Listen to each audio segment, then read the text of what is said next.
Hello everyone, so welcome back to our latest lecture session. So in the previous session we introduced ourselves to aqueous complexes and looked at why they are relevant, or we have been discussing that, and let's take that discussion further, right. We are discussing the importance of aqueous complexes, right, and in that context we discussed that the toxicity is going to be affected, right. As in now you, instead of just having the free metal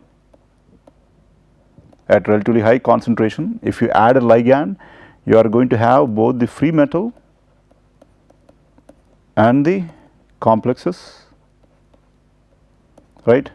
And let us say in general, if let us say only the free metal is what is toxic, and in general let us say if and this is a decent assumption, if the complexes are not toxic, what would that mean for your particular system? That the toxicity of your particular system is decreasing, right. So that is what we can look at that. And the second case is with respect to solubility. Let us say for example, you might have noticed in either your freshman chemistry practical class or such, you take a solution, you keep adding some salts or such. At a certain point you are going to see residue or precipitation at the bottom of your beaker or such, let us say, right, or the sides, let us say, depending on the kind of solution you are using, right. So let us say you want to increase, let us say, the concentration of some particular metal, let us say not a heavy metal that is toxic, but let us say some metal that is useful to you, let us say. You want to increase the concentration of some metal in your particular solution, but beyond a threshold that it can precipitate out, right. So what can you do? You can add a ligand, right, so that the total metal concentration is going to be higher. Without the ligand, let us say it is just going to, let us say, stay as either the free metal or form precipitate and settle down, or form precipitate and go change into the solid phase. But let us say that is not what I want. I want it to stay in solution. So what can I do now? So I can increase the concentration of the total metal, keep that in mind, by adding the ligand, right. Ligands, as you know, are more the complexes, as you know, are more soluble, right, or soluble species. So that would in effect mean you can increase the total concentration of the metal by adding ligands and forming your aqueous complexes. So when you want to adjust the pardon me, what is this now, the solubility of the particular metal, that is something that you can take into account. The third aspect is sorbability, let us see.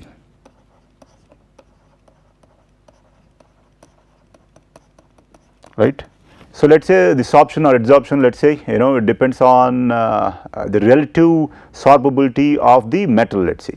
So let us say if you want to either increase or decrease the sorbability, you can then consider the addition of ligands to form complexes. For example, let us say if you want to increase the sorbability, right, and let us say that your complex is relatively more sorbable, right, let us say the charge is such that it favors sorption.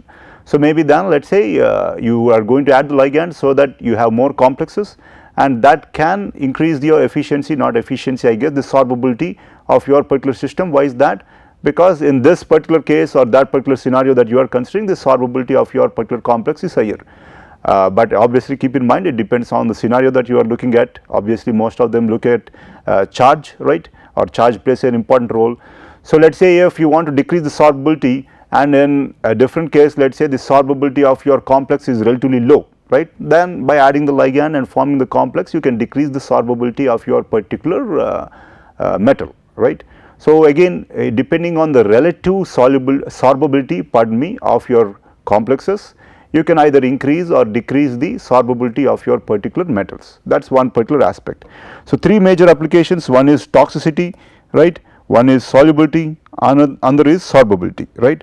So in general now let us move on to some of the examples that you might have come across, at least in the lab, so this is something that we can look at. So when we are trying to measure hardness, right, hardness, and I think you are trying to measure Ca2 plus and Mg2 plus, right. So how do you go about that? If people can recall that, or I can help refresh their memories, you add EBT, right, that is again a ligand, eriochrome black T indicator, right, EBT, right, you add that initially, right, and then you start, I believe, titrating with EDTA, right, until I believe a blue color appears, right. blue color is your endpoint, if you remember that, I guess. So what's happening here, right?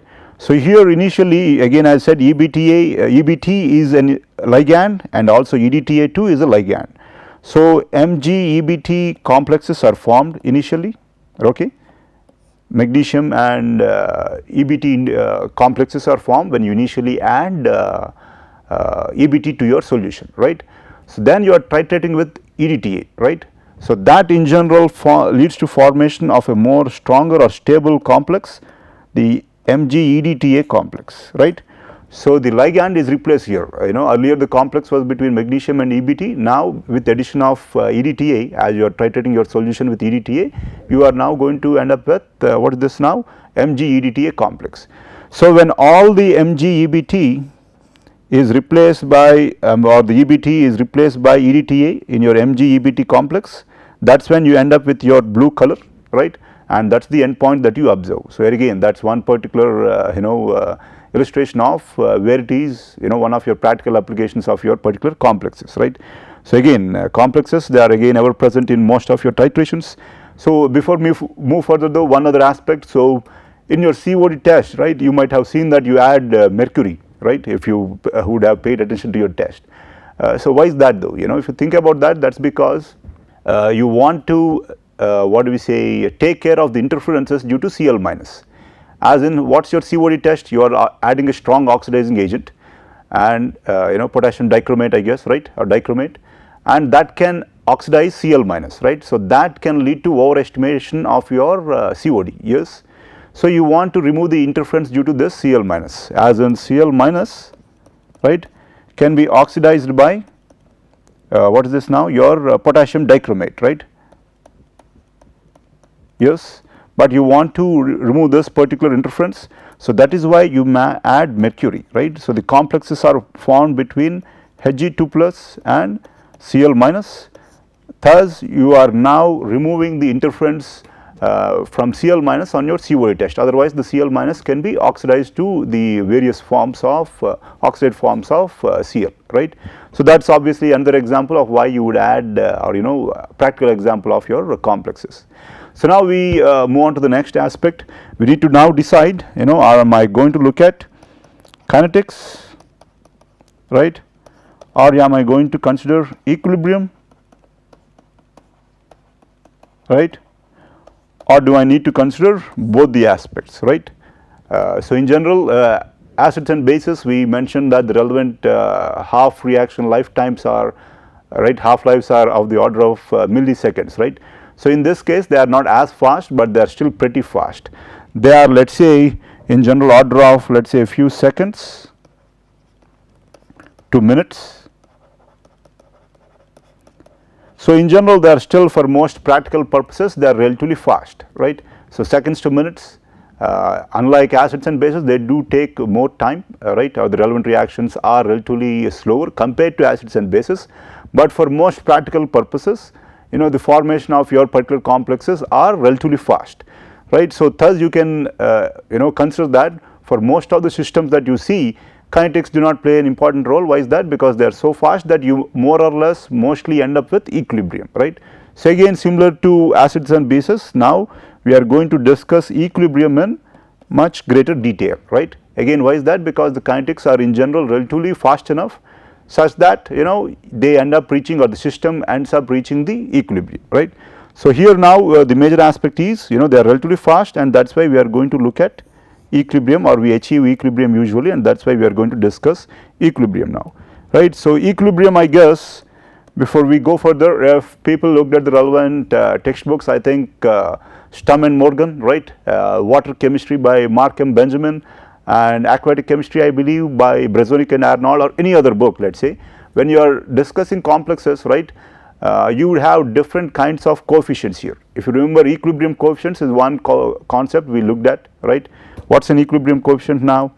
If you remember that EA plus B goes to, let us say, C plus D, right, and we mentioned that equilibrium coefficient, this is going to be at equilibrium, I guess, right, activity of C raised to stoichiometry of C, activity of D raised to the stoichiometry of D by activity of A rise to stoichiometry of A, activity of B, rise to stoichiometry of B, and which we usually approximate by concentration of C, concentration of D by concentration of A, concentration of B, right. This is something we might have discussed or we did discuss in acids and bases and in equilibrium and so on, right.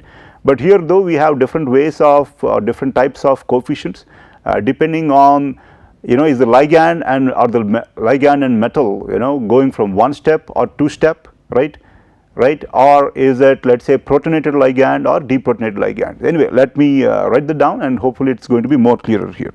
So in equilibrium we are going to talk about coefficients, right.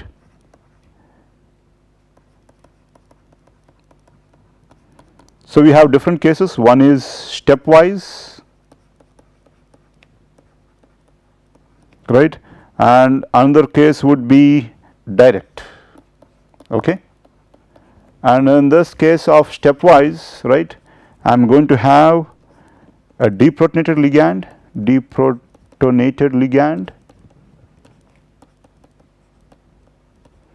and for that the coefficient is going to be expressed as Ki, please keep that in mind, right.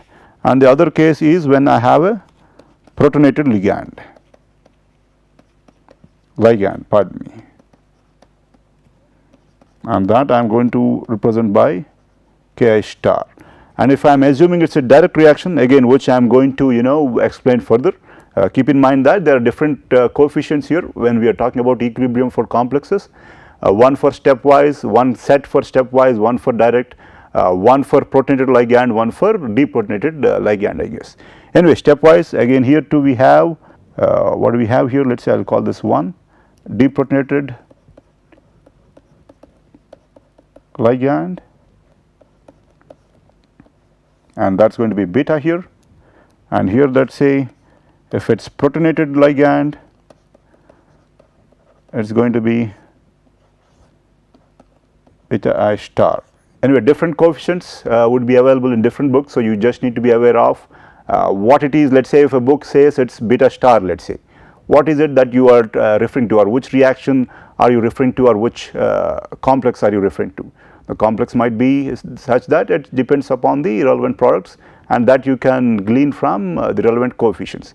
So let us look at the example. So stepwise, so the first aspect we are going to look at is stepwise and deprotonated ligand. So you know, stepwise obviously it makes sense, it is self-explanatory. Let us say charge of the metal M is Z and L is minus X, let us say, right, and that can form a complex MLZ minus X, right.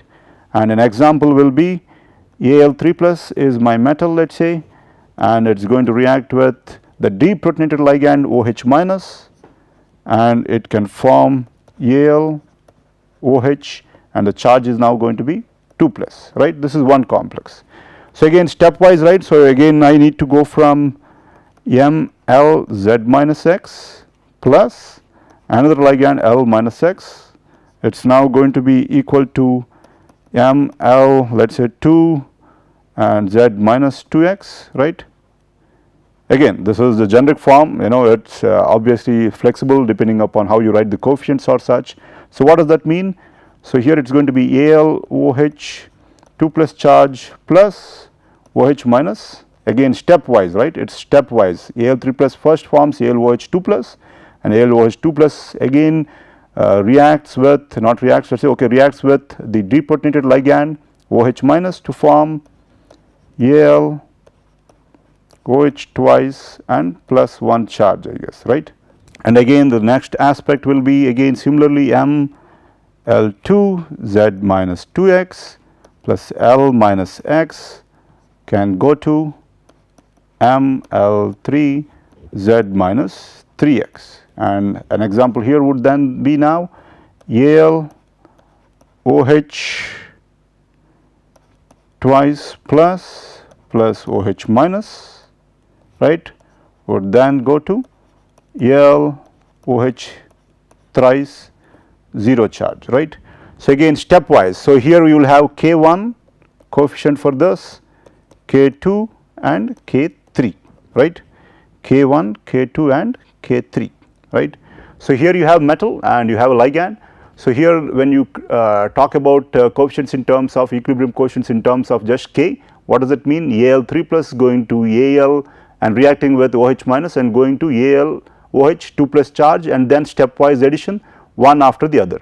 So obviously if it is a protonated ligand, still stepwise, and now we are going to talk about protonated ligand. So again that's self-explanatory, I guess, right? So it's M plus Z H L, I mean the charges, I guess, on L going to be minus X. So just keep that in mind, that it's an approximation here that we are writing a generic form. It's going to be M L Z minus X plus H plus, right? And the coefficient here is going to be K1 star, right? And what does that mean? Let's write that down. It's going to be equal to Al3 plus, and what's the protonated ligand here? Protonated means OH minus has a proton, right? It's H2O, and now it can go to Al OH 2 plus charge plus H plus, right? So for this we have K1 star. I am not going to write the generic form further, but I will just write this further. So I can now say stepwise the next example here will be Al OH 2 plus the protonated ligand, it's protonated ligand, right, plus H2O can go to Al OH twice plus charge plus H plus, and what's the coefficient here? It's going to be K2 star. So someone talks about K2 star, right? K2 star or K1 star, they are talking about the protonated form of the ligand, forming a complex with the metal, right?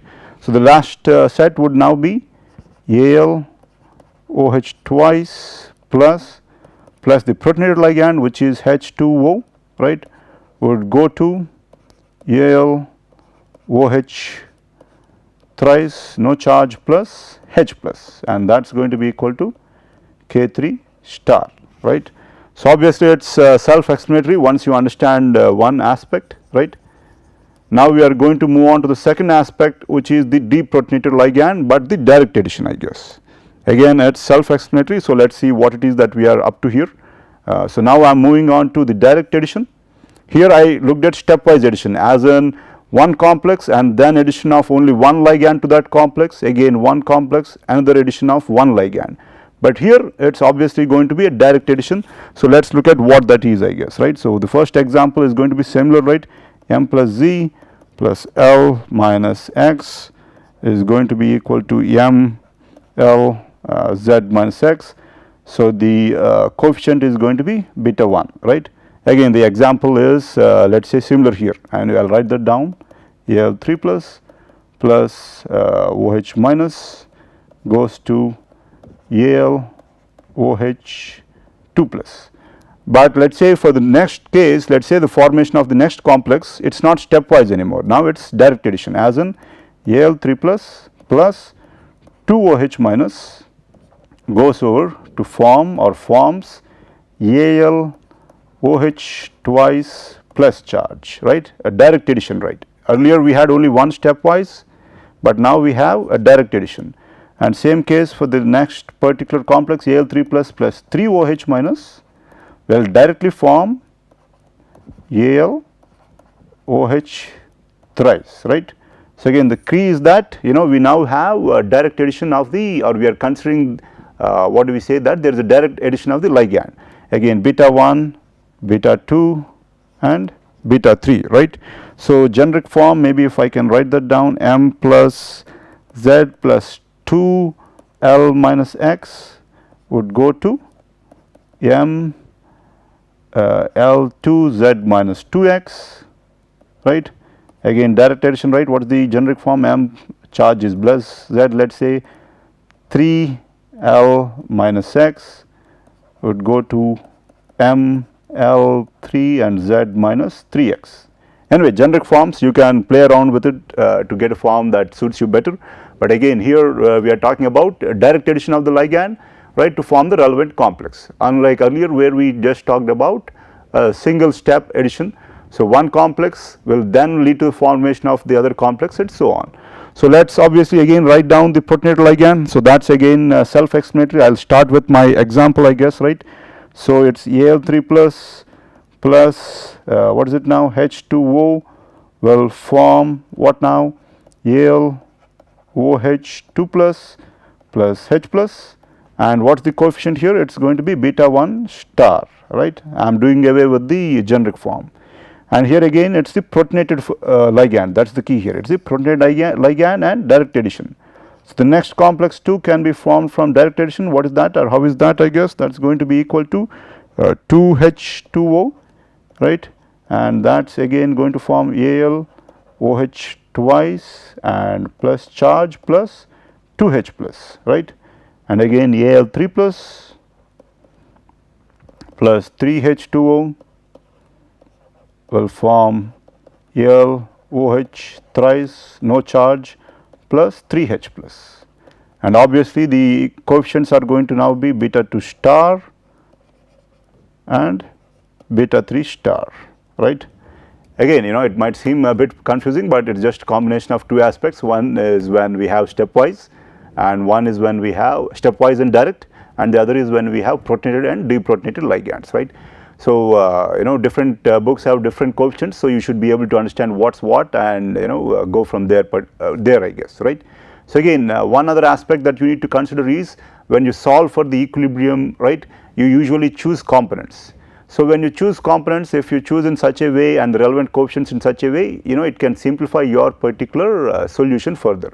But if you choose coefficients, anyway, we'll have an example later, I guess.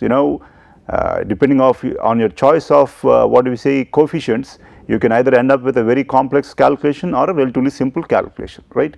So let's say in general, I think the protonated ligand with the direct step is the most easiest way to solve for what do we say different equilibrium solutions and such. So let's look at, I believe, one example here, right?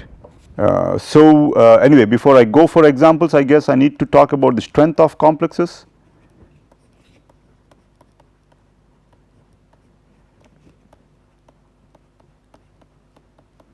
Right. So two generic cases, let's say A and B. So one is, let's say, multidentate, right, when you have more than one electron or more than one binding site, right? Those complexes multidentate are usually stronger than monodentate, right? So that's one aspect. So multidentate are usually more stronger than monodentate, right? And B would be when, let's say, you have multiple charges rather than, let's say, charge singular charge or double charge. Let's say you have charge of +3 or -3 on your metal or ligand. So the greater the charge on either your metal or ligand, let's say, the strength of your complex would increase, right?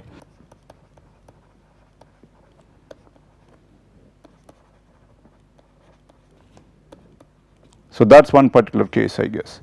So in other cases, when you are going to look at the hydrated radius, right? So that's the case when, let's say, this might you might have come across when you looked at ion exchange process. So that's something we are going to discuss again in detail. So in this context, we need to look at also individual metal ligand interactions, right? As in different kinds of metals would form, let's say, a stronger complex with one kind of a ligand, but what do we say, not as strong with different another ligand. We are going to look at those particular cases here. So here I am going to come across, let's say, two cases here. One is the A metals or hard acids, I guess, right? So in general, what am I talking about? I am talking about Na, K, Mg, Ca, Al, Cr and Fe, right? So these in general are referred to as, what is this now, hard acids, and they usually end up forming ionic bonds, I guess, with the during relevant complexation, right? So let's look at their particular preference, I guess. So the ligand preference.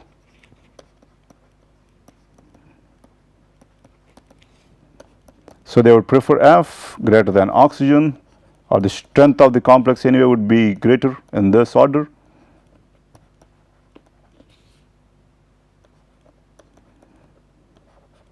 Right, and usually they form And obviously the second aspect would be, right, and here we looked at A metals or hard acids. So then we are going to look at B metals or soft acids, right. And what are we referring to? We are referring to Ag, Cd, Zn, Hg, Pb, and mercury, lead, zinc, cadmium, silver, right. And the ligand preference in this case is usually the opposite, I guess, right. And here it is going to be such that they prefer to form complexes with sulfur, iodine, Br, Cl, nitrogen, oxygen, and fluorine or F minus, I guess, right. So here we looked at two cases, right. One is we defined or not defined, I guess this is common knowledge. We have hard acids and soft acids or A metals and B metals, right. So we looked at what is it now, sodium, magnesium, calcium, aluminum, and so on.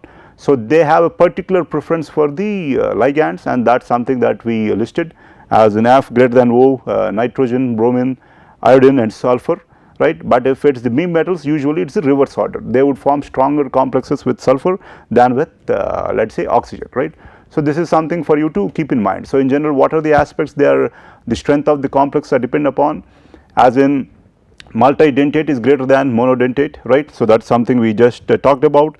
In general, if the charge on either the metal or ligand is greater greater than 1, right. The higher the charge, the better the or the greater the strength of the complex, right.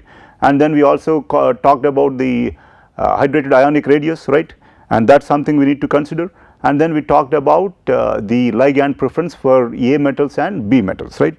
So now let us go on to looking at what is this now, equilibrium models, right.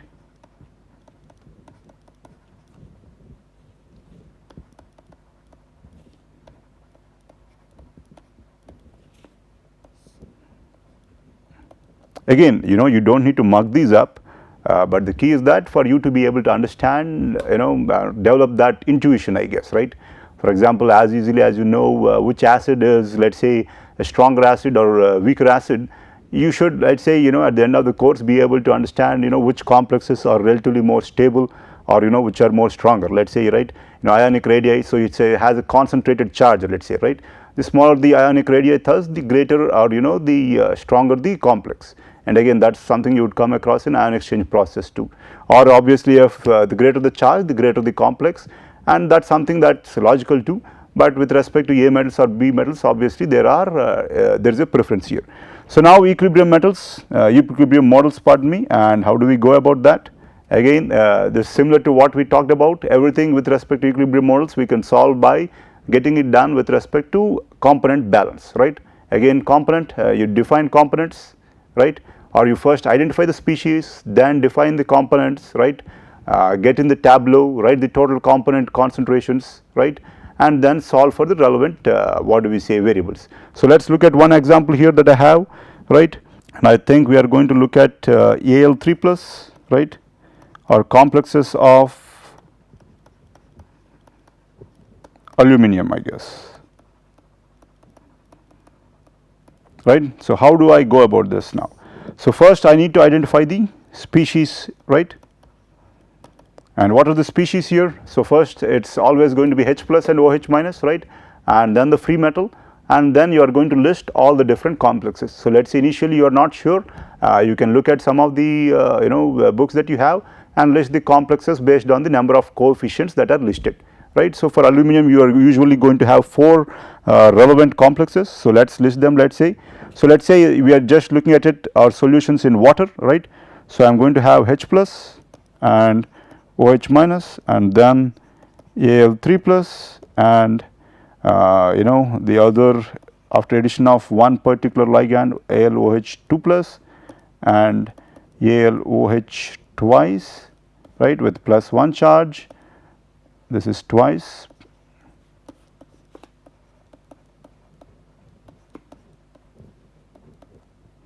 and then AlOH thrice, no charge, and AlOH4 with a negative charge. Again, if you look at the relevant books or look up the relevant coefficients, you would see that for aluminum you would have 4 coefficients listed. So from that you can understand that more or less there are 4 complexes that are usually predominant for aluminum, right? And depending upon the type of what do we say, coefficients listed, as in beta 1 star or so on, you can then try to approximate what they are also, I guess, right? So we are done with that.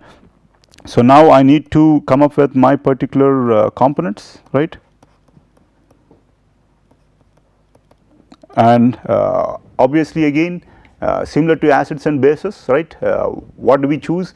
We are going to choose building blocks, right, based upon the simplest combination, right, and simplest and smallest combination of components. You should be able to build all the other species. What are species? They are actual compounds present in equilibrium in the solution, but components, they do not need to be so, but they are just building blocks that you are going to use to form your species, right. So obviously you know always going to have H plus, and what else is the building block here? Obviously as you see it is going to be Al3 plus, right. So that is what you have here. So usually you choose the metal and the what do we say, H plus, and in this case the ligand is OH minus, so you do not need to choose any other ligand here. You can get by with just choosing H plus, because you can get to OH minus by subtracting H plus from H2O, right. So thus you do not need to choose any other ligand, but let us say there was some other ligand, you need to choose that ligand as one of your components, right. So what next now, right? You need to form your equations or the formation equations. So the formation equations. So what are they about? Obviously as we discussed earlier, so each species need to be formed from a combination of these particular components. So I am going to have my particular what do we say, species listed here, H plus, OH minus, and Al3 plus, AlOH2 plus, right, and AlOH twice plus AlOH thrice, no charge, AlOH4 negative charge, right. So now I need to form these particular species from my 4 components. So one H plus is H plus, and H2O minus H plus, H2O is always a component, right. H2O minus H plus is OH minus.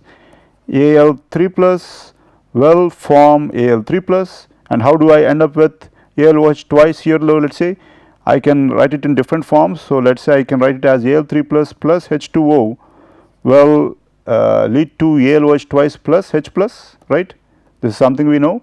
Or I can say here it is going to be minus H plus Al3 plus H2O goes to AlOH2 plus, right. So next case here, this particular species, how can I form them? Obviously same case.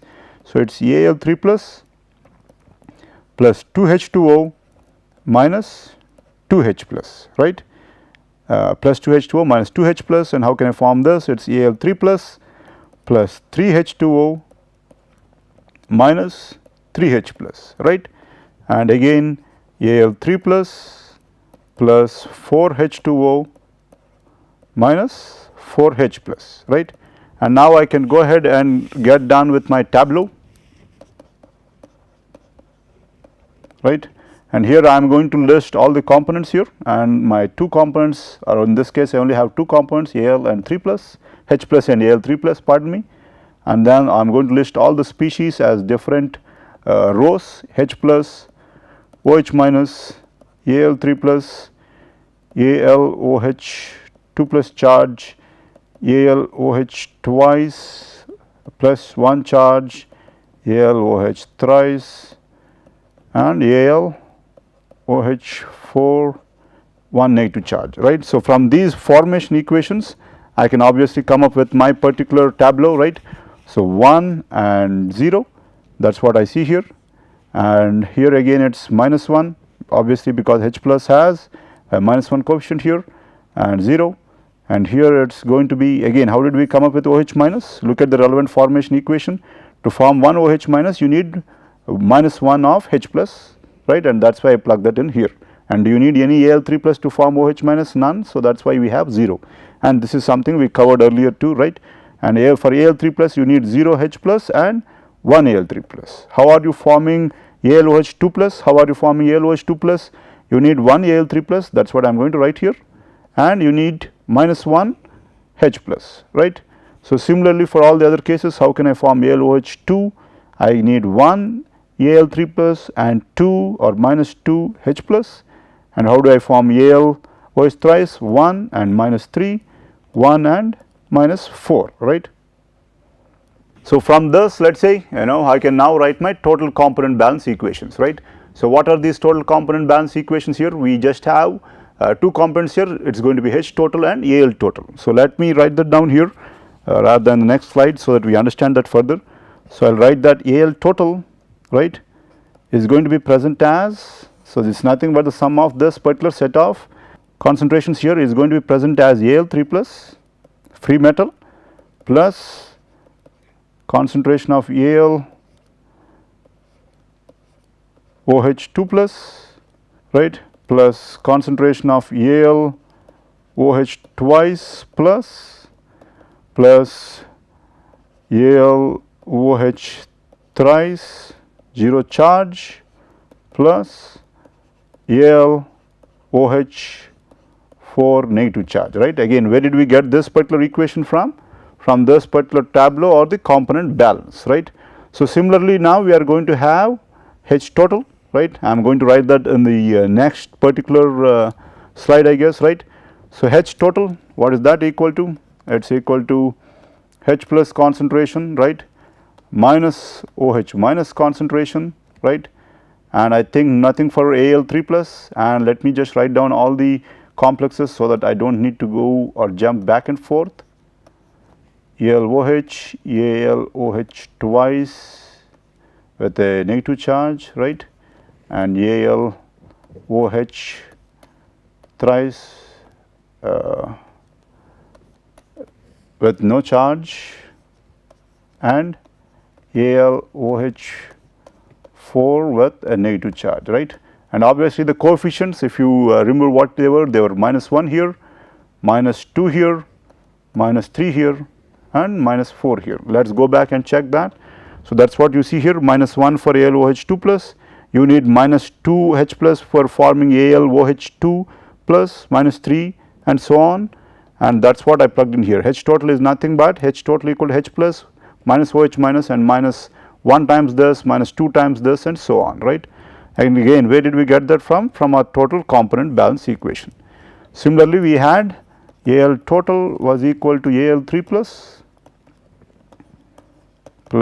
AlOH2 plus, I am just writing this in so that we can compare them here, I guess, right.